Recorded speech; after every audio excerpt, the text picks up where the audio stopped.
Hello everyone, আশা করছি তোমরা সবাই খুব ভালো আছো, সুস্থ আছো, নিজেদের খেয়াল রাখছো। বাই দ্য ওয়ে, আমি দীপালি। তোমরা দেখছো তোমাদের চ্যানেল মায়ের আদরের রান্না।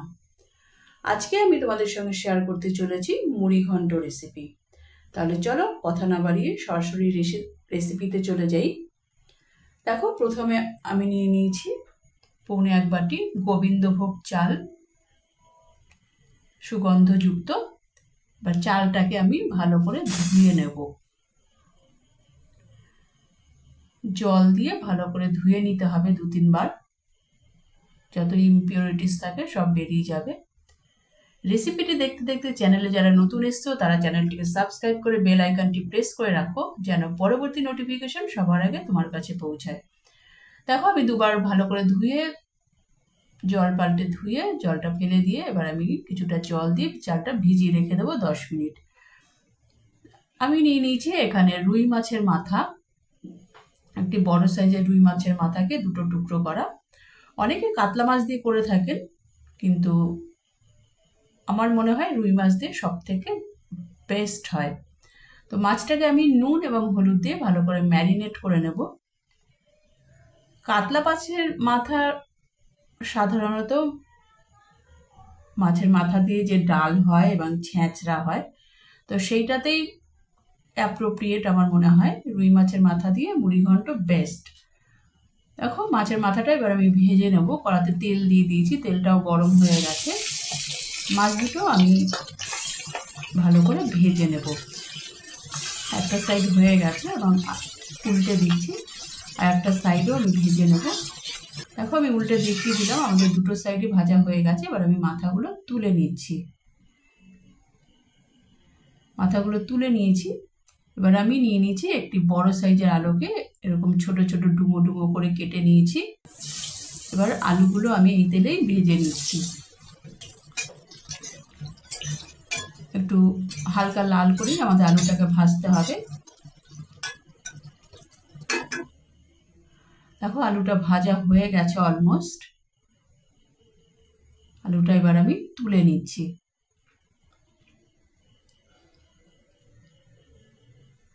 আমাদের সবগুলো আলুই তোলা হয়ে গেল। দেখো, মাছের মাথা এবং আলু একসাথেই আমি রেখেছি ভেজে।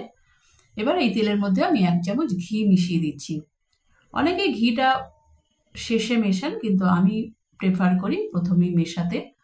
এর মধ্যে দিয়ে দিলাম একটি তেজপাতা ফোড়ন এবং একটি শুকনো লঙ্কা ছিঁড়ে ফোড়ন দিয়েছি, এবং একটি দারচিনির টুকরোকে ভেঙে ছোট ছোট টুকরো করে দিয়ে দিলাম 4টি লবঙ্গ এবং 2টো এলাচ এভাবে ফাটিয়ে দিয়ে দিচ্ছি, এবং দিয়ে দিলাম ছোট 1 চামচ গোটা জিরে ফোড়ন।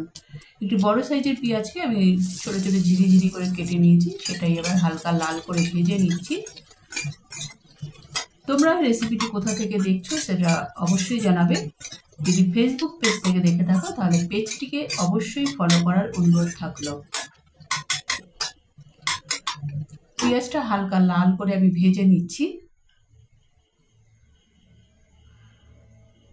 তোমরা আমার এই জার্নিতে সবসময় যারা আমার পাশে আছো, সঙ্গে আছো, তাদেরকে অসংখ্য ধন্যবাদ।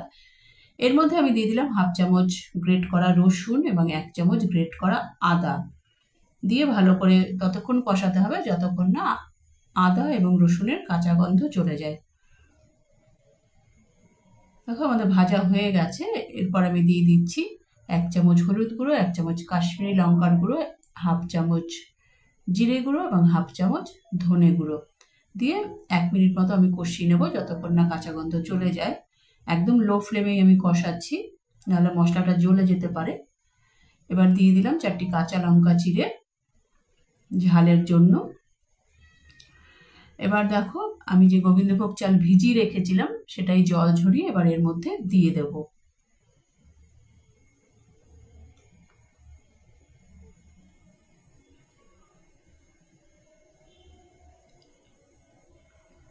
এই চালটাও আমি মশলার সঙ্গে একটু কষিয়ে নেব মিনিট খানেক।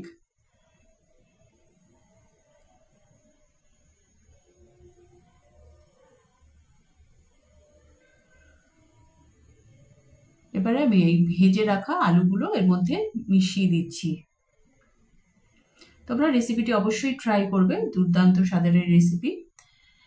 এটা তো শুধু শুধুই খেতে হয়, তোমরা জানোই। এটা আর ভাত দিয়ে খাওয়ার প্রয়োজন নেই।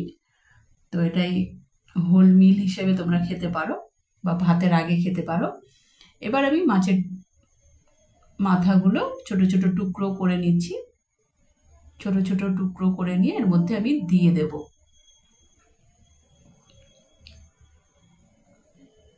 টুকরো করা হয়ে গেছে, এবার সবগুলো দিয়ে দিলাম এর মধ্যে।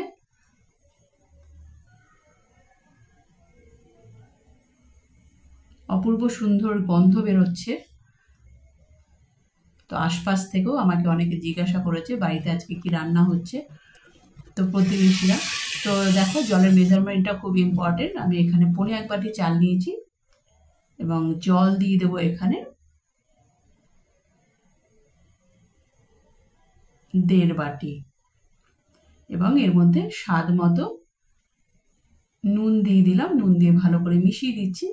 এবার এর মধ্যে একটা সিক্রেট টিপস, এর মধ্যে আমি লেবু পাতা দিয়ে দিচ্ছি। এটা আমার দিদিমার থেকে শেখা।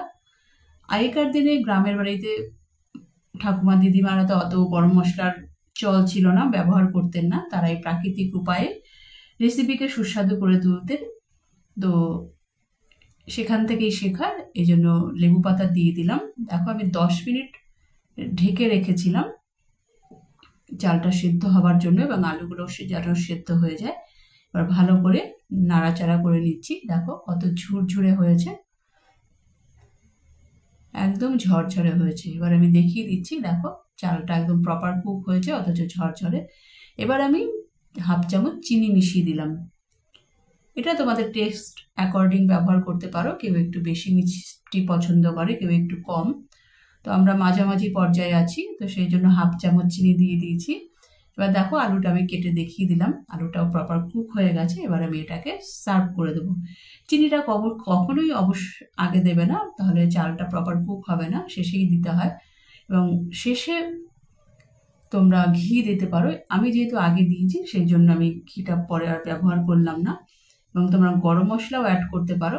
আমি যেহেতু ফোড়নে দিয়েছি, মেয়েরা গরম মশলা গুঁড়োটা খুব একটা পছন্দ করে না, সেই জন্য আমি স্কিপ করলাম। রেসিপিটি যদি ভালো লাগে তাহলে লাইক করে দিও, এবং তোমার প্রিয়জনদের সঙ্গে প্রচুর প্রচুর প্রচুর শেয়ার করো। এবং আরও এই ধরনের নিত্য নতুন রেসিপি দেখার জন্য চ্যানেলটির সঙ্গে জুড়ে থাকো। চ্যানেলে যারা নতুন এসছো তারা চ্যানেলটিকে সাবস্ক্রাইব করে বেল আইকনটি প্রেস করে রাখো, যেন পরবর্তী নোটিফিকেশন সবার আগে তোমার কাছে পৌঁছায়। নমস্কার, ধন্যবাদ।